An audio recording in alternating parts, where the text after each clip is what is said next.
fun tonight. My alma mater's aboard for the ride. North Hollywood, the Huskies having a great year.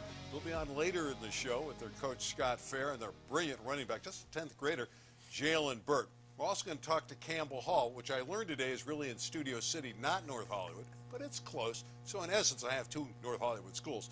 And we have Dennis Keys, their fine head coach, great high school player at Birmingham, played at UCLA.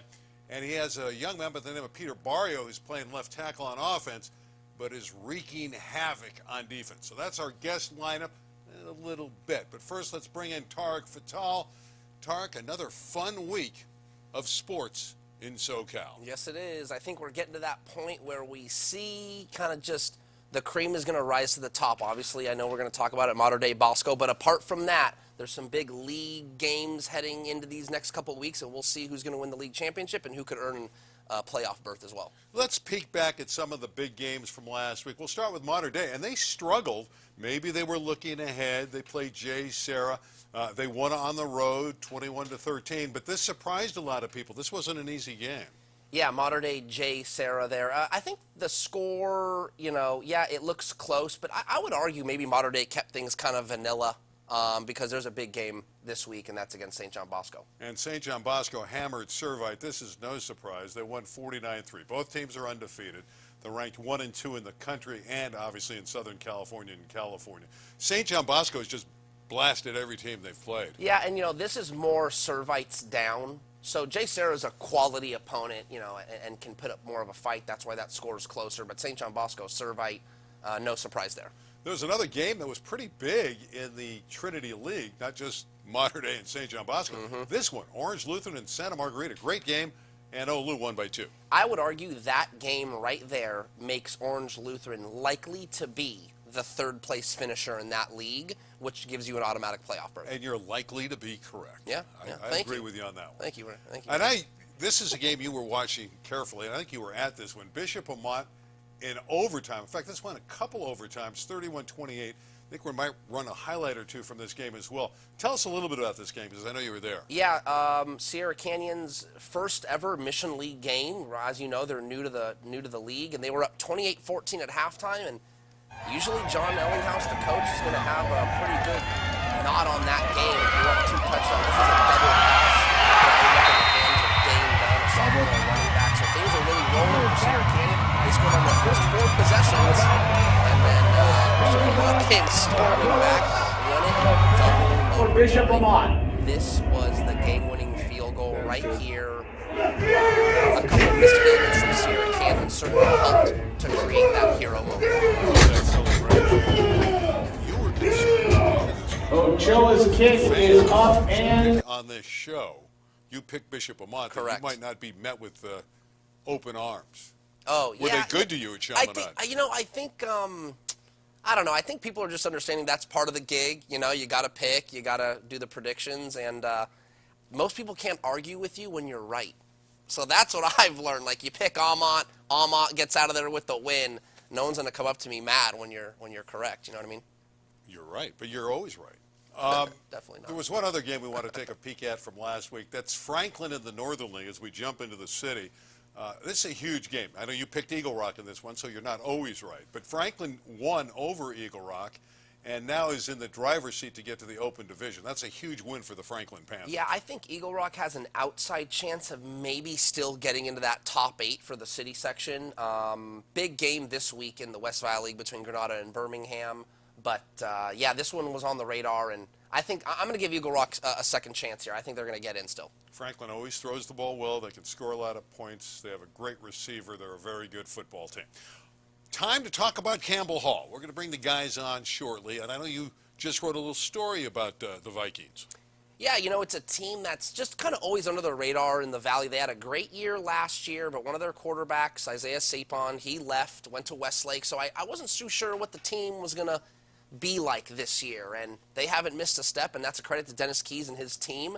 Kind of a different makeup the Vikings are this year, and they're 7-0 or 6-0. I don't know. I lost track. There you go. 7-0 Vikings unbeaten this year. Yeah, and their quarterback is not Marcus Allen. It's Mingo Allen. I love that. So that's really good. So we'll bring in Dennis Keys and his young man, Mr. Barrio, Pete Barrio, who just wreaks havoc on the defensive front. He's an outstanding football player. So we're going to talk some Viking football here in a moment. And they're playing well in the Gold Coast League. They're doing some great things. Yeah, I think they still have a couple more games to go, and they don't want to look too far ahead, but if I had to prognosticate, it's going to come down to Campbell Hall and Rio Hondo Prep, I think, is going to be the game that decides the league champion in that league. All right, we're teeing it up for the guys. Dennis Keys and Pete Barrio join us now. Gentlemen, first and foremost, congratulations on a 7-0 start. Dennis Keys, did you see this coming? Did you feel going into the year that you might just run off 7 in a row to start the season? Well, I mean, no, because I don't like to look that far ahead. You know, we tell the guys we want to get to 1-0 every week, you know, and, you know, I think as long as the guys put in the work and believe and buy in to what we're trying to do, we give ourselves a chance to win any game we step on the field to play.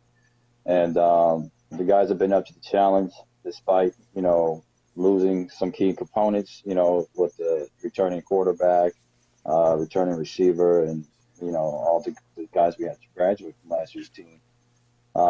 These guys have been able to come in and put their hard heads on and get the job done. Peter, talk about the success this team is having. Obviously, you're doing it on both sides. You said you're playing a little left tackle, but you're wreaking havoc on the defensive line. Talk about actually that dynamic from having to protect the quarterback, and then the other side of the ball, you're trying to get after the quarterback. Talk about that a little bit. Yeah, so since my freshman year, I started on the O-line and D-line for everything. And I credit a lot of my success to just being able to play tackle and understanding the technique that's taught. I think that's been really helpful. And just as a team, I think most of our DBs are playing receiver. Most of our linebackers play running back. People just play the counterpart to their position. And I think that's been really helpful to understand their position. And like Coach Keys was saying, we only had one offensive returner this year, and I think 3 or 4 defensive returners that are starters on defense. So it's been really cool to see a lot of the guys step up that were playing 2 or 3 last year. And I've loved seeing the guys grow this year. Coach Keys, your background is so great, and you played for Ed Croson, you played on a city championship team at Birmingham. As I look back at it, how much of the Ed Croson way did you take into your coaching philosophy? Because Ed had so much success not only at Birmingham, but at Chaminade. Yeah, you know, I have the unique opportunity to not only play under him, but to coach under him as well. And so I was, you know, coaching with him a couple of years before I took the job here at Campbell Hall. And, you know, I credit a lot of how I try to coach, how I try to interact and connect with my players to what I've learned from him. You know, and with that being said, is how to understand your roster and each player individually and as a collective group, right? Because individuals will act one way, but a different way when they're with the group. And it's trying to understand the psychology there of the group and as well as the individuals. And Croson was really great at doing that. And so I credit a lot of my success to what he's taught me. Peter, talk about being a leader on this team. What does that look like? Are you vocal? Are you by example? And maybe some examples of how you inflict your leadership onto this Campbell Hall Vikings football program. So, yeah, this year, definitely our team needed a new leader and I could be a leader in the same way I am this year. So I took the opportunity definitely starting from the beginning during summer and lifting and all that. So it's me and a couple of the other senior guys, and it's been great to be able to actually, you know, embrace my senior year and really be able to teach and kind of coach up some of the younger guys who don't always have the opportunity to get on the field as much. We've had some juniors really step up, which has been cool because they're about half, if not more, of the team. So, yeah, that's been really good to I think it's just been a great learning opportunity to learn with a smaller group and a group that knows we're not the biggest and that knows that we're going to have to go out and out-execute and out-tough whatever team we play. You know, Dennis, obviously we don't talk a lot about Campbell Hall football, What do you want people to know about your Viking program? You know, we hear so much about the Mater Deis and the St. John Boscos and in the San Fernando Valley, the Sierra Canyons and schools are a shaman of that ilk. What do you want to say about your program at Campbell Hall? Well, I won't even just single out my program. I'll just say this is for a lot of the small schools that are overlooked. It's just good football being played and coached all over the place. And while bigger schools get more of the notoriety, I think if you could find a place where the program's getting results, kids are getting recruited, and beyond that, kids are leaving the program and having success and getting to college, no matter, where that may be, Division I or III. There's an opportunity for everybody to play somewhere, and a lot of families and want to go to the big programs, and they'll sit around and they're not happy, and they want to transfer around, and there's opportunities to play all over the place. It's just about, believing in the system, and I think that's what our program has been able to have so much success, is that the families we do get buy-in. They believe in what I'm trying to teach this program and what my staff does, and it shows on the field. Peter, my last question for you is kind of towards the league. People, for those who don't know, for a long time, the Gold Coast League was basically, it was like an agreement that Paraclete and Sierra Canyon would battle it out for the top spot, and then everyone would just kind of fall where they may. This year, things are different. Sierra Canyon and Paraclete are no longer in the league, and Campbell Hall has a real chance to win a Gold Coast League championship. Can you talk about how that has impacted your approach to this season, especially with you being a senior? Or are you a junior? I'm a senior. You're a senior. That's what I thought. Okay, yeah. Talk about that a little bit. It's definitely been cool just because, my whole 3 years previously, we've been competing for third place, which exactly it always bothered me, yeah. Especially sitting, we sit in the gym for chapel and assemblies, and we look up at the Drew Holiday championships and our other success. We have banners all over the gym, and then you just see a lack of football program banners. It's definitely been something that's motivated me, and something I want to do and I want to leave behind is me and all my guys being able to have our names up in the rafters on a banner. So I'm excited, and I think everyone else is motivated just to be able to actually win the league for the first time. Just now that we are able to compete with schools our size, and also our schools are pretty close to each other. We got our quarterback and receiver who just transferred went to Viewpoint. We know a lot of kids at Brentwood, so it really is local games, which makes for much more rivalry, which I think is really fun.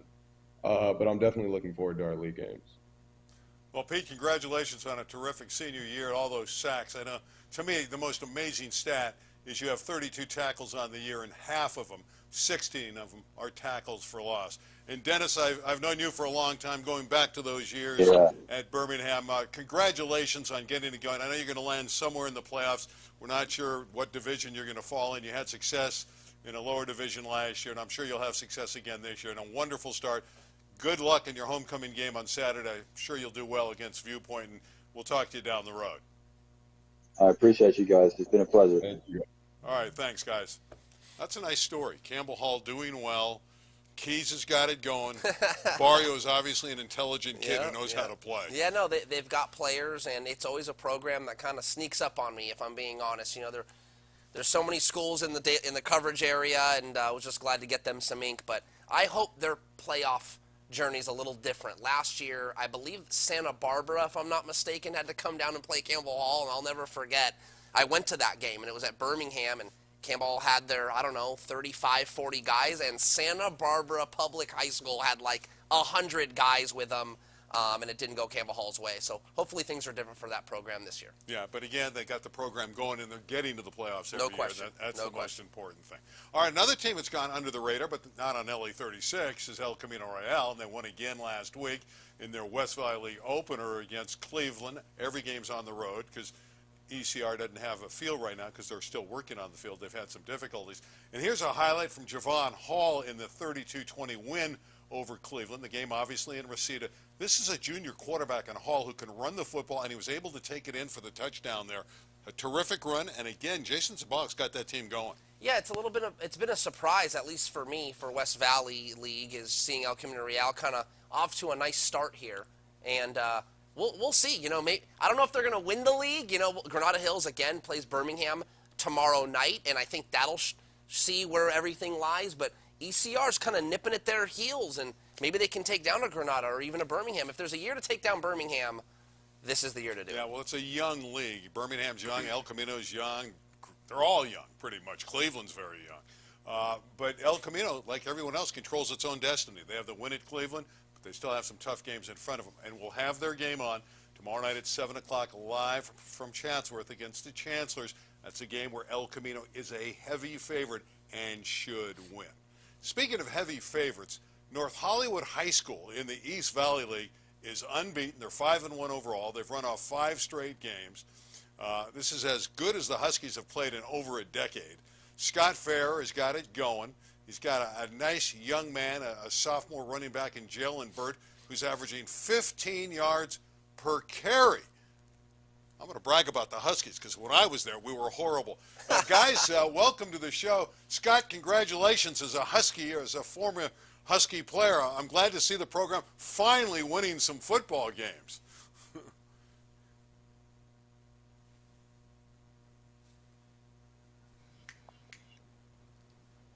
Yeah, Scott, so tell us about this offense you run, this wing T that nobody seems to be able to stop in the city anymore.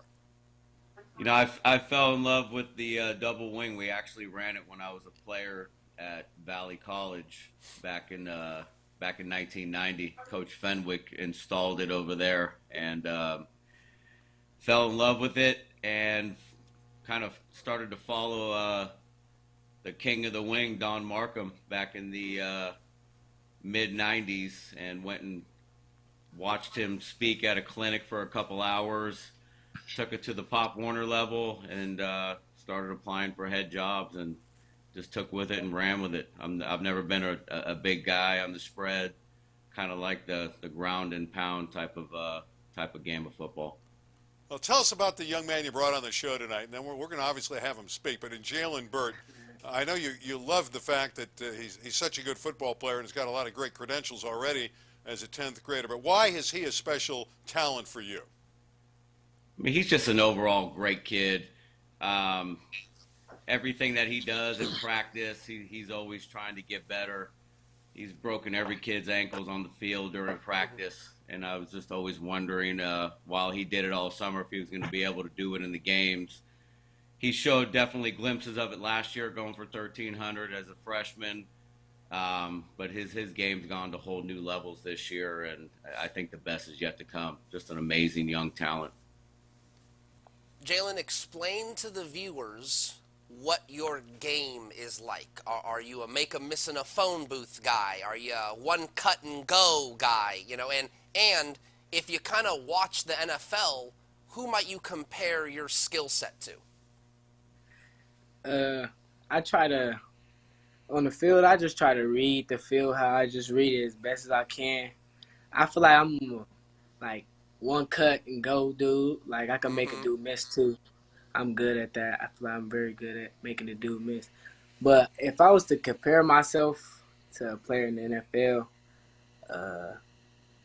truly, I'll say, like I watched Tavon Austin as a kid growing up more. Okay. Like his college film always motivated me to go, I don't know, just be better. Like I watched it before every game. And well, Tavon Austin, kind of a smaller, fast guy. Is that why you feel like that's kind of more your skill set? Yeah, that's truly like I feel like I could really truly do good. Like with my punt return, if I get my like just punt returns and kick returns, if I get my speed up more. Love that. You know, Scott, your team up front is not big. You got small guys blocking for Jalen. So how can you have so much success? And then you throw in the fact you throw, 3-4 passes a game, so people know you're going to run. How can you just run it down their throat with all this success when they know it's coming and you don't even have any size to blow them out? How do you deceive these teams? You know what? I'm a big believer in out leveraging people, and size matters to a point, but we focus on driving the sled all summer. Did it in the spring, and we live in that weight room. We're not the strongest, but we're lifting 4 or 5 days a week, pounding the sled, and just making sure that our pad levels are lower than everybody else's.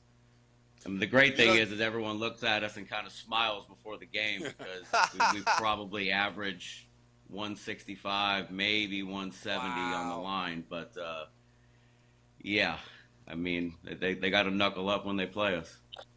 That's interesting. I would be your biggest player. Probably still would be your biggest player. All right, Jalen, the coach just said you've really improved this year from your freshman to sophomore years. Where do you think you've improved, and what do you need to do better as you move forward in your young career? I feel like I need to just work on my size, just getting bigger and faster. But last year, I think I wasn't as fast as I am now. Like last year, I don't know. Like last year, I think I got more heart now. Last year, I always had heart, but I think I got more heart now. Just seeing how everything went last year, I just really wanted more. Like I feel like we could take it to like we could win city this year. Jalen, talk about, you kind of touched on it there. So some success on the field, and that's not abnormal to see success and then think, wait a minute, if I keep working harder, I can actually have more success, right? So you start grinding away. Talk about how that has have you become a leader on your team by the hard work, and are other players seeing that and also wanting to get better? Have you seen that resonate through your team? Yeah, I see it because it's like I feel like they seen what I did as a freshman, and it just shows like what other people can do. Like if he's doing it as a freshman, why I can't do this? Why I can't do what he's doing? I just try to motivate people to do like just be better. You know, in the early 70s, guys, North Hollywood won 10 straight games. I remember this. And then they knocked out Warren Moon in the playoffs. And at that time, there was only like 50 schools in the whole city. So they beat Hamilton and Warren Moon. They advanced to the semis, played a great Carson team, and they had the lead at halftime, and then they ran out of gas. But my point to you is you don't have to play those high-ranking Division I open teams anymore. So, Scott, where do you end up? What division do you think the Huskies will play in, and how far can your young group go, led by Jalen Byrd? Can you bring home a city championship, something I don't think North Hollywood has ever done in football? You know, I got to wait and see what the computer system spits out with Cal Preps. If we end up where I think we belong in Division II, I think we got a legitimate shot if we all stay healthy. What an amazing accomplishment that would be.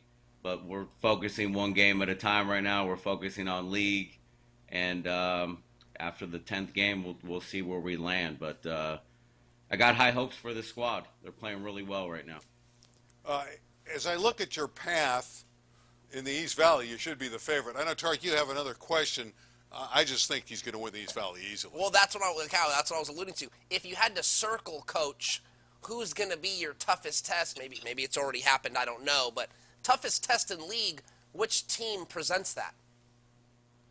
Going into it, I mean, to take out the reigning league champs in Arleta, I mean, to me, that's a team to beat since they've kind of owned that league for a long time.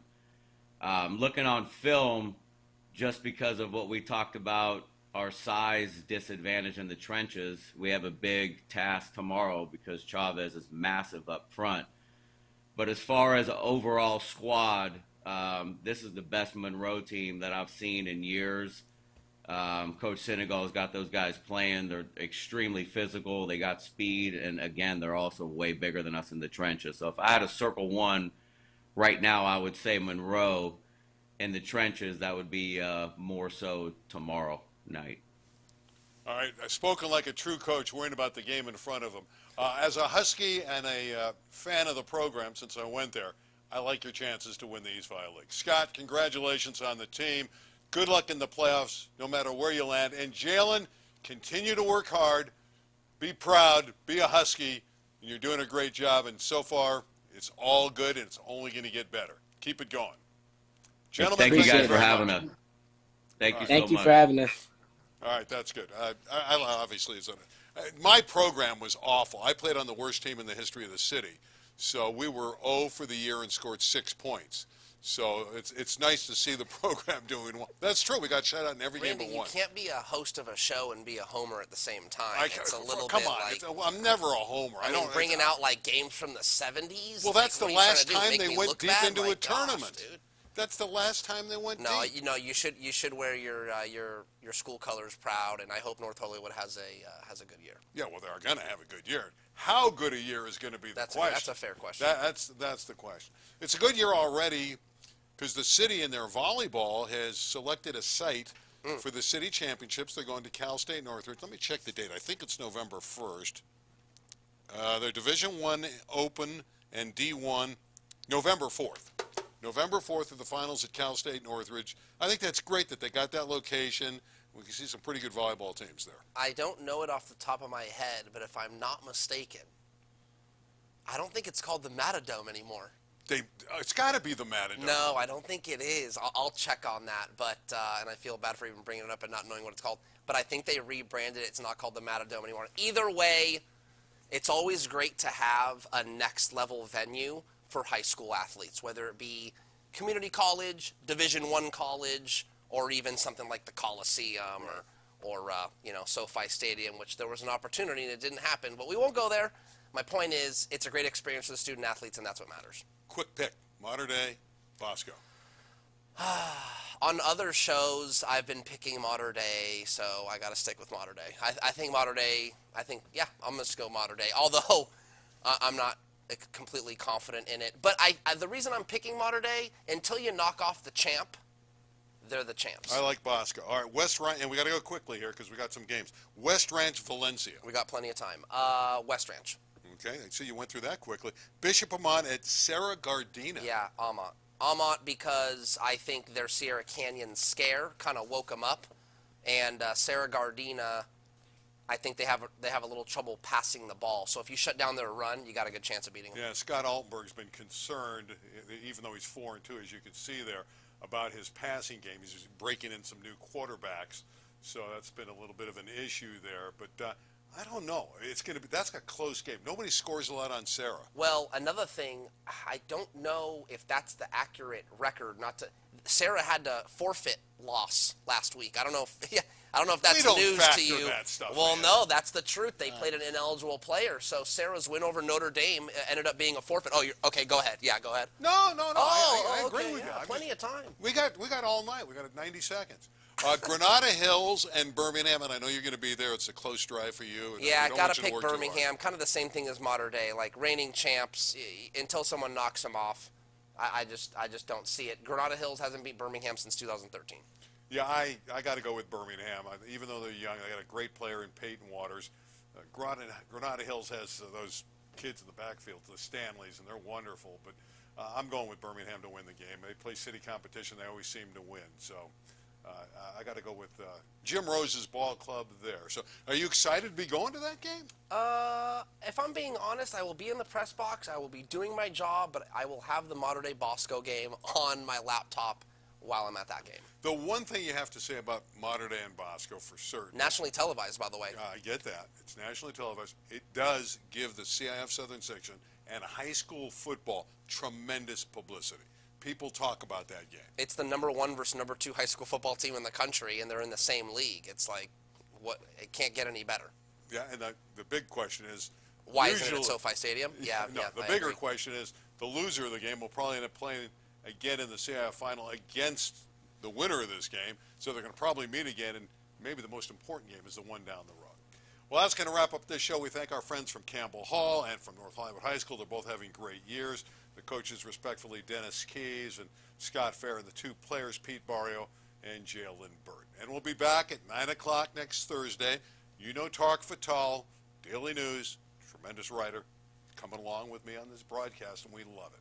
So for Tarek, I'm Randy. We'll see you again next week right here on SoCal Prep Report. Good night, everybody.